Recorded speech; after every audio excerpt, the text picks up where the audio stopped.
Okay, you're on. With the rising price of gas and oil, many people are looking at alternative vehicles to not only keep cash in their pockets, but help improve the environment. I'm concerned with the environment and how much money I ultimately put into my car, so I've done some research on the Toyota Prius, which is considered the most popular alternative vehicle. We're all growing up and making huge purchases in the future, and I think it's important to share with you what a huge environmental impact something like the Toyota Prius can actually have on the environment. I think it's important for all of you to know and understand that the Prius might actually cause more environmental damage than non-hybrid vehicles. In this speech, I'm going to talk about why people feel they need to drive a Prius, the perceived satisfaction people gain from driving the Prius, and the environmental damage actually caused by the Prius. So first off, people feel that they need to drive a Prius because, especially if they're environmentally concerned. One of the reasons is because it's considered to be the vehicle with the smallest carbon footprint. According to the article 6 Products, 6 Carbon Footprints by Jay Ball featured in the Wall Street Journal in October 2008, the Prius makes on average 43 miles to the gallon and has a carbon footprint of 44 metric tons, while a sedan, which is just another four-door vehicle, makes about 29 miles to the gallon and has a carbon footprint of 64 metric tons. Another reason that people feel that they maybe should drive a Prius is because they think that over time they'll save more money. According to a consumer report posted in the article Feel Good, Feel Green by W. Baldwin from Forbes.com in October 2006, on average you can drive a Prius for 5 years or 100,000 miles before the battery dies, and once your battery's dead, your car's gone. You have to buy a new one.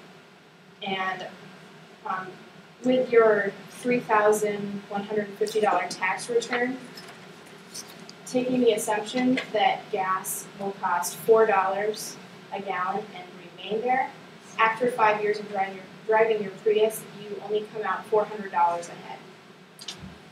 People also feel that they need to drive a Prius when you're concerned with the environment because they think that it does cause the smallest environmental impact possible. And it's important to know and understand why people feel they need to drive a Prius, but why ultimately it's not that good of a vehicle for the environment. People gain a perceived satisfaction by driving a Prius because they think that they're saving gas while driving it. Granted, you do get 43 miles to the gallon in your Prius. Something important to know is how your Prius actually works. For a Prius, you have two different engines.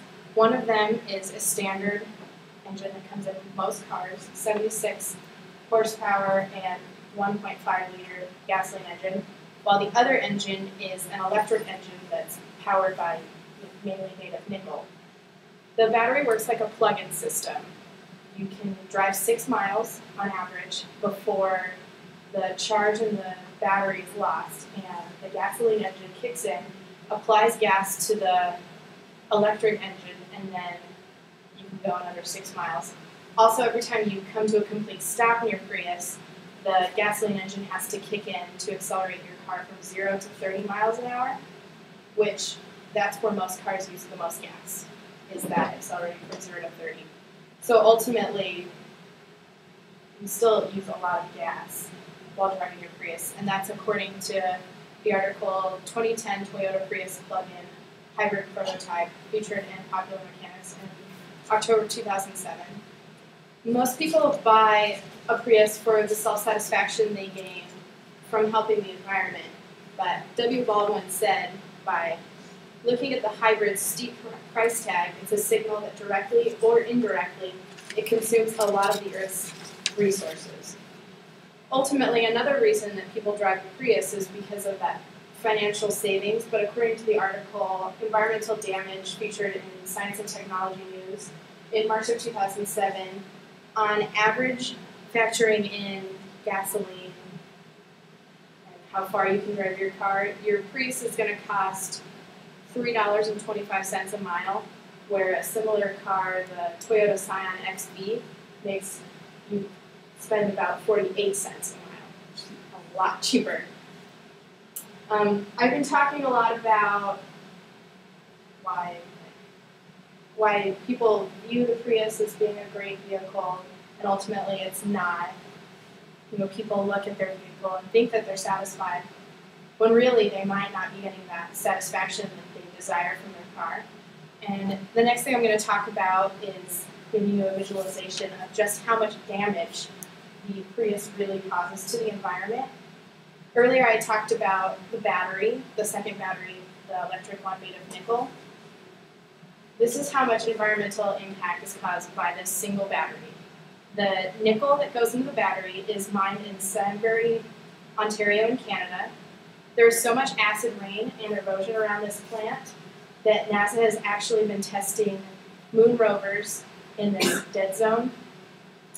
The nickel is then shipped across to Europe to the biggest nickel refinery in the world, where it's actually created into usable nickel. It's then shipped to China, where it's turned into a nickel foam.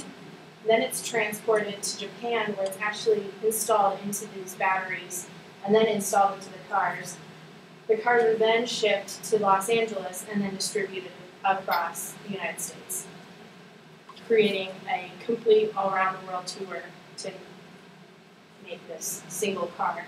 And that's according to Prius FDOT's cover environmental damage from club.css.edu by C. DeMauro in March 2007.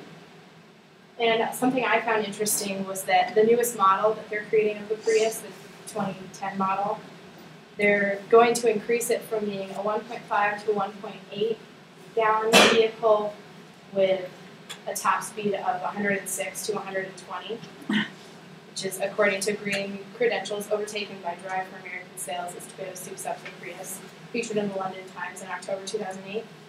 And Toyota recently has been boasting that people are driving the Prius for status and not environmental appeal, and that they now have to create a bigger, better car, which is really ironic, considering you should be environmentally concerned. So in conclusion, I hope you all know what harm the Prius does, why people feel that they need to drive the Prius, and the perceived satisfaction they gain from driving the Prius. And now I want to tell you what you can do. First off, don't buy a Prius. Tell your friends not to buy a Prius. And if you're concerned with the environment or saving money, you can carpool or you can ride a bike. And the best thing that you can do is keep your car. Just keep driving your car, because the most carbon footprint is created from creating one and destroying a car.